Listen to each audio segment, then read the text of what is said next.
people like you are an absolute stain on this pristine neighborhood." The shrill screech of the megaphone pierced the quiet Sunday morning. Every syllable dripped with pure, unfiltered venom. "Pack your cheap bags and get the hell out of here, before I call the garbage trucks to clear this dump myself." Richard, the self-appointed king of the homeowners association, stood on the manicured sidewalk with a smug, cruel grin. His face was red with arrogant fury. Behind him, a small crowd of wealthy neighbors stood in silence. Some whispered. Some looked away, but nobody stepped forward to stop the humiliation.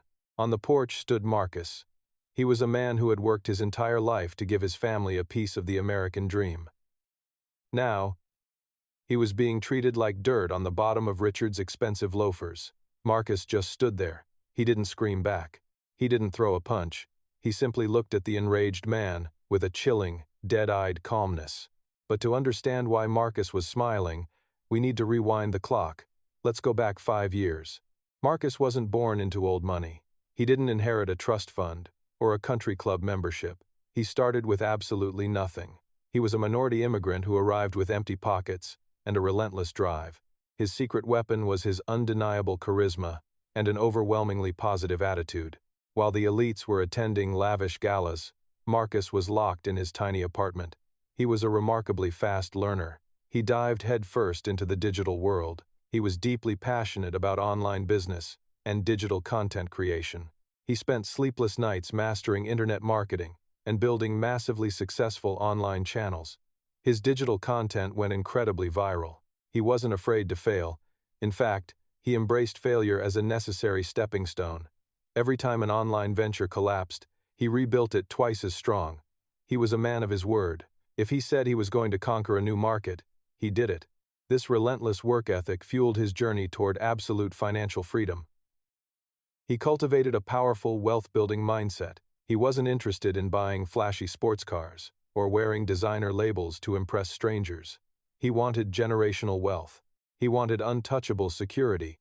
He wanted to make sure his children never had to experience the crushing weight of poverty that he grew up with, slowly but surely. His private investment fund grew into a quiet, unstoppable powerhouse. When he finally achieved his financial goals, he decided it was time to upgrade his family's living situation.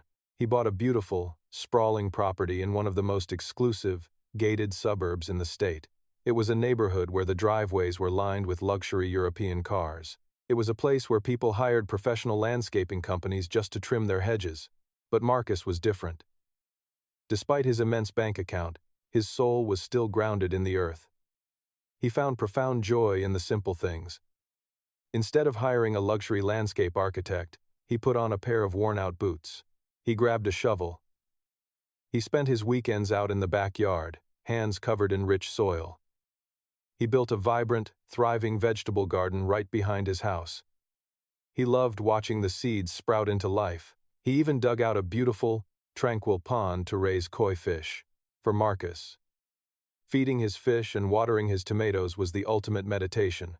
It kept him sane in a chaotic, fast-paced world. More importantly, it was a classroom for his children. He wanted to teach them the value of hard work. He wanted them to know where their food came from. He taught them to be enthusiastic about life. He raised them to be grounded, humble, and fiercely resilient. But in this neighborhood, humility was a foreign concept. Enter Richard. Richard was a third-generation trust fund baby who had never worked a hard day in his life. He had somehow maneuvered his way into becoming the president of the homeowners association. To Richard, the HOA was his personal kingdom. He ruled it with an iron fist. He despised anyone who didn't fit his narrow, elitist view of the world. When Marcus and his family moved in, Richard's blood boiled. He hated the fact that a minority family could afford a house on his pristine street. He felt deeply insulted by their presence. But what truly pushed Richard over the edge was Marcus's lifestyle. Richard would peek through his custom blinds and watch Marcus farming in the backyard. He watched him pulling weeds and feeding the fish. To Richard, this was utterly disgusting. He called it pathetic peasant behavior. He told his wealthy friends that Marcus was turning their prestigious community into a cheap, dirty farm. He felt that the sight of a vegetable garden was a violent assault on the neighborhood's upscale aesthetic. He couldn't stand the sight of Marcus's children running around the yard with mud on their knees, laughing loudly. Richard decided right then and there that this family had to go. He would use every ounce of his power to break them. He would humiliate them. He would force them out of the neighborhood, no matter what it took. He gathered his inner circle of elitist snobs to scheme against the new family. They drafted a meticulous plan to legally harass Marcus out of his own home. They thought Marcus was just a naive outsider. They thought he was weak. They had no idea that they had just declared war on a man who had built an empire by outsmarting sharks far more dangerous than a suburban HOA president. The peaceful suburban dream was about to turn into a living nightmare, and Richard was ready to draw the first blood. It started with a piece of paper. A bright yellow citation taped to Marcus's beautiful oak front door. The violation?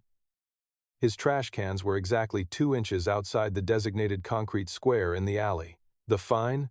$200, payable immediately to the HOA. Marcus paid it the very next morning. He didn't argue. He didn't complain. He just wrote the check. But for Richard, this wasn't about the rules. It was a test of dominance, and he was just getting warmed up. Next came the noise complaints. Marcus's kids were playing tag in their own fenced backyard on a sunny Saturday afternoon. They were laughing, running around, just being normal, happy children. 10 minutes later, a private security golf cart pulled up to the driveway. A guard handed Marcus a citation for excessive decibel levels disrupting the peace and tranquility of a luxury residential community. $500. Then, the true, calculated cruelty began. Richard realized the fines weren't breaking Marcus's spirit, so he targeted the one thing Marcus loved most about his new home. The garden. According to a suddenly revised HOA bylaw, pushed through by Richard's cronies on the board, agricultural plots and livestock ponds were now strictly prohibited. They claimed it degraded the upscale, uniform aesthetic of the neighborhood and attracted pests. Marcus was given exactly 48 hours to tear up his tomatoes, fill in the expensive koi pond, and lay down generic, sterile sod. When Marcus didn't comply fast enough, Richard didn't even wait for a legal hearing. He hired a landscaping crew and sent them over while Marcus was at work. They ripped up everything, the vibrant vegetables, the carefully tended flowers. They filled the pond with dirt, suffocating the fish. They completely destroyed the little green oasis Marcus had built with his bare hands. When Marcus came home, his kids were standing in the yard, crying as they looked at the muddy, brown ruin of their favorite place. Any normal man would have lost his mind. Any normal man would have marched right over to Richard's massive house and broken his jaw on the front porch. But Marcus was a lion playing the long game. He knelt down in the dirt, wiped his children's tears, and looked them dead in the eye. He taught them a lesson they would never forget. When a small, insecure man screams at you, you don't scream back. You don't give him the satisfaction of your anger. You watch, you learn his weaknesses, and then, you dismantle his entire world so quietly he doesn't even hear it coming until it's too late. But Richard, blinded by his own ego, mistook that heavy silence for submission. He thought he had successfully broken the new guy. He got drunk on his own perceived power. The harassment escalated into outright, blatant segregation. Richard issued a community-wide memo banning Marcus's kids from the neighborhood pool. He cited some fabricated, obscure rule about unregistered guests failing to meet hygiene standards. The absolute pinnacle of Richard's arrogance happened 2 weeks later, at the annual neighborhood barbecue. Marcus attended, simply trying to be a good neighbor, holding a plate of food and keeping to himself. Richard, a few expensive cocktails in, grabbed the microphone to make a toast. He looked right at Marcus, standing there in front of 50 wealthy, influential families. "You know," Richard slurred into the mic, his voice dripping with venomous condescension.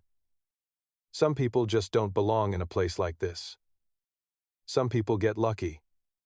A financial fluke, they wander out of the gutter and into the world of real money. But no matter how big their house is, they still track the mud and the stench of poverty in with them." The crowd fell dead silent. You could hear a pin drop. A few people snickered nervously. Most just looked down at their expensive shoes, too cowardly to stand up to the HOA bully, terrified of becoming his next target. Marcus didn't flinch. He didn't drop his plate. He just took a sip of his sparkling water, offered Richard a chilling, empty smile, and walked away. Behind that calm, terrifying smile, a corporate war room was already operating at maximum capacity. While Richard was busy printing petty citations and making drunken speeches, Marcus had made a few very quiet phone calls to his private equity firm in the city. He deployed his top-tier legal team and a group of ruthless forensic accountants. Their mission was simple but devastating: dig into the HOA's financial records, tear apart every ledger, every maintenance contract, every murky expenditure Richard had authorized over the past 5 years. What they found in the shadows was a goldmine of absolute corruption. Richard wasn't just a racist snob. He was a desperate, broke fraud holding onto a house of cards. He had been quietly embezzling hundreds of thousands of dollars from the community's reserve funds. He used the money to cover his massive offshore gambling debts and failing business ventures. Even better, Marcus's team discovered a massive structural flaw. The HOA's parent management company, the corporate entity that held the master leases and operational control of the entire neighborhood, was actually struggling financially, drowning in hidden debt. Marcus saw the ultimate checkmate on the board. He didn't just want Richard gone. He wanted to own the very ground Richard walked on. So, Marcus's firm initiated a hostile, entirely confidential takeover of the parent management company, buying up their debt and forcing a silent acquisition. Oblivious to the financial guillotine swinging rapidly toward his neck, Richard made his final, fatal move. He decided to play the ultimate trump card to rid the neighborhood of Marcus once and for all. He filed a formal legal motion to foreclose on Marcus's property. He claimed tens of thousands of dollars in unpaid compounding fines and severe chronic violations of community standards. He called for a mandatory, emergency annual meeting of all homeowners at the community clubhouse. The agenda? A public vote to legally evict Marcus and his family, forcing a distressed sale of their home. Richard wanted a spectacle. He wanted a public execution. He wanted to humiliate Marcus in front of everyone, to prove once and for all that he was the undisputed king of the neighborhood.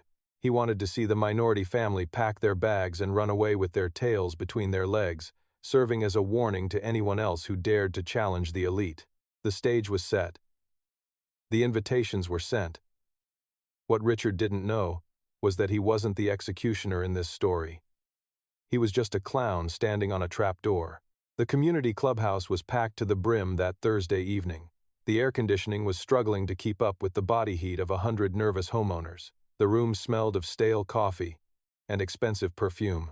At the front of the room, standing behind a polished wooden podium, was Richard. He was wearing a perfectly tailored suit, looking like a politician about to deliver a victory speech. He tapped the microphone twice. The low hum of neighborhood gossip immediately died down. "Ladies and gentlemen," Richard began, his voice echoing through the silent room, "we are gathered here today to protect the integrity of our community."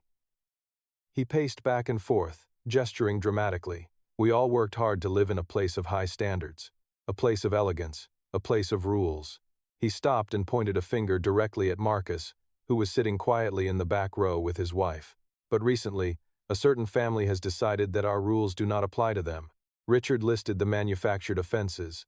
He talked about the gardening. He talked about the noise. He talked about the unpaid fraudulent fines. He painted Marcus not as a neighbor, but as an invasive disease that needed to be surgically removed.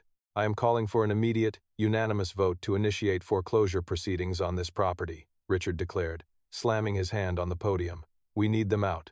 For the good of the neighborhood. All in favor, raise your hands." Richard raised his own hand high in the air, a triumphant smirk plastered on his face. He looked out into the crowd. This was the moment. This was where the silent majority should have spoken up. Dozens of people in that room knew Marcus was innocent. They had tasted the vegetables he gave away. They had seen his kids playing peacefully. They knew Richard was a tyrant. But one by one, they looked down at their laps.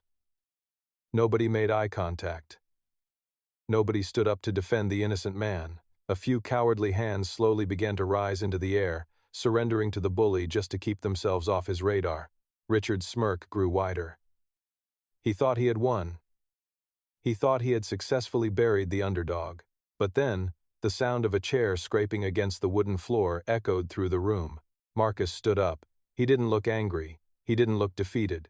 He looked incredibly, terrifyingly bored. He buttoned his jacket, stepped out into the aisle, and began walking slowly toward the front of the room. The heavy silence in the clubhouse was deafening. Every single eye was locked on him. Richard gripped the edges of the podium, his knuckles turning white. "Sit down," Marcus, Richard snapped, his voice trembling just a fraction. You don't have the floor. Marcus ignored him.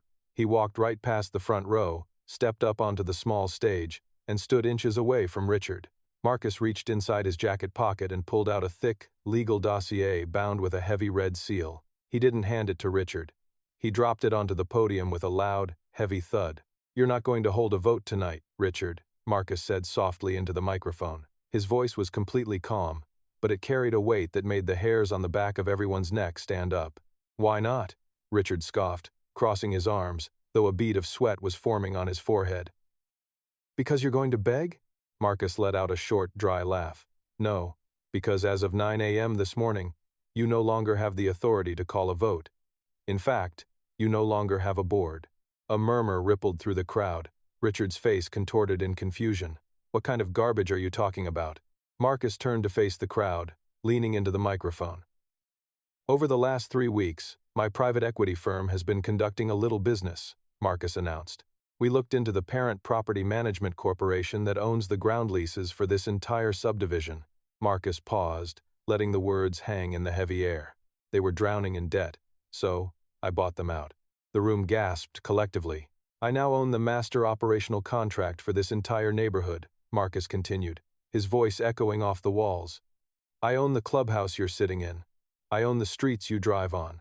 I am, effectively, the ultimate landlord of this HOA. He turned his head slowly back to Richard. Richard's face had drained of all color. He looked like a ghost. His jaw was hanging open, but no words were coming out. And as the majority stakeholder, Marcus said, his eyes locking onto Richard with the intensity of a predator, I am exercising my executive veto power. Effective immediately, this homeowners association board is completely dissolved. The ridiculous bylaws regarding landscaping are permanently abolished. And you, Richard, you are officially fired. Richard stumbled backward, his legs practically giving out. You can't do this, Richard finally stammered, his voice cracking into a pathetic, high-pitched whine. Oh, I can, Marcus smiled. And I did, but that's not the worst of your problems, Richard. Marcus flipped open the dossier on the podium. While my forensic accountants were auditing the books for the acquisition, they found something very interesting. They found hundreds of thousands of dollars transferred from the Community Reserve Fund into a series of offshore accounts. Accounts tied directly to your failing online gambling habits. The crowd erupted. People were shouting, standing up, pointing fingers. The very people who were too cowardly to defend Marcus were now ready to tear Richard apart. That's a lie, Richard screamed, backing away toward the stage exit. He's making it up. Right on cue, the wail of police sirens pierced the night air outside. The flashing red and blue lights illuminated the clubhouse windows. Marcus leaned into the mic one last time. I suggest you don't run, Richard. It's really hard to outrun the FBI and those expensive loafers. 3 minutes later, Richard was being dragged out the front doors of the clubhouse in handcuffs. He was crying. He was sobbing loudly, begging the neighbors for help, but nobody looked at him. He was shoved into the back of a police cruiser, his reputation, his power, and his freedom completely destroyed by the very man he tried to step on. 6 months later, Marcus's backyard was a vibrant paradise once again. The vegetables were growing tall and green. The koi fish were swimming peacefully in a brand new, bigger pond. His children were running through the grass, laughing louder than ever, completely untouched by the malice of the world. Marcus stood on his porch, holding a cup of coffee, looking out at his empire. He had proven that true power doesn't come from bullying the weak. It comes from silent resilience, calculated moves, and an unbreakable spirit. But let me ask you something. Think back to that clubhouse meeting. Think about the 50 neighbors sitting in those folding chairs. They watched an innocent man get bullied, harassed, and almost thrown out of his own home, and they stayed completely silent just to protect themselves. If you were sitting in that room, watching a tyrant destroy a good man, would you have had the courage to stand up and scream for justice, or would you have stared down at your shoes, hoping the bully wouldn't look your way? Be honest with yourself. Drop your answer in the comments right now. Don't forget to subscribe to the channel. The next case file opens tomorrow, and you won't believe how this narcissistic CEO got destroyed by his own janitor.